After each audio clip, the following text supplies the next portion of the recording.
So, ngayon naman, pagkasamahin natin yung multiplication tsaka addition or subtraction. So, kapag ganito po yung problem, uunahin natin i-isolate yung addition or subtraction na operation. So, paano po yung ginagawa? So, number 1, meron tayong 3x plus 1 is equals to 10. So, meron tayong plus 1. So, kailangan natin matanggal si plus 1 para ma-isolate natin yung variable sa left side. So, para matanggal yung 1, kailangan natin yung inverse niya, which is negative 1. Kung ano yung ginawa natin sa left side, ganoon din yung gagawin natin sa right side. So, nag-minus 1 tayo doon, mag-minus 1 din tayo sa kabila. So, makakancel na to. Matitira si 3x. Magkakaroon tayo ng 10 minus 1 is 9. So, itong multiplication, ang sabi natin, kapag may katabi yung variable natin na number, i-divide natin yon by that number. So, we have 3 divided by 3. Magkakaroon tayo ng 1. Matitira si x, which is equal to 9 divided by 3 is 3. So, yun yung sagot natin dyan.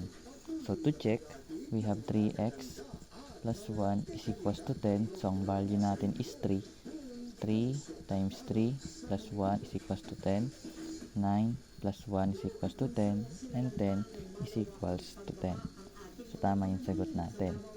So, ngayon, meron tayo ditong negative 10 minus 2x equals to 6.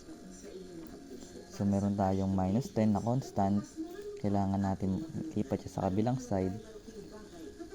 So, kailangan natin yung inverse niya, which is positive 10. So, kailangan natin mag-add both side by positive 10 para ma-isolate natin yung variable. So, may matitira tayong negative 2x is equals to 16. At kapag may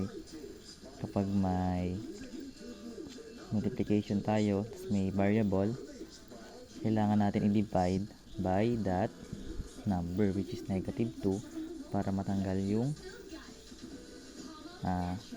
number na katabi ng variable, matitira yung x natin.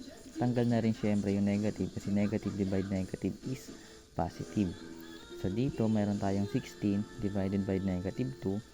Kung titignan natin, meron tayong positive divide negative. Ang sign natin is negative. So, 16 divide 2 is 8. So, ang sagot natin is negative 8. So, to check, meron tayong negative 10 minus 2x equals to 6. So, palitan natin ng negative 8 yung ng negative 8 yung x, which is 6. So, negative 10 negative times negative is positive. 2 times 8 is 16 equals to 6. So, negative 10 plus 6, opposite. Negative yung sign, positive yung sign. So, opposite sign sila.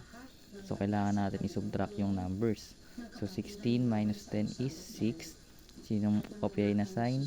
Yung bigger numbers. Sino bang mas malaki? Si 10 or si 16? Si 16, kaya po siya positive. So, tama yung sagot natin.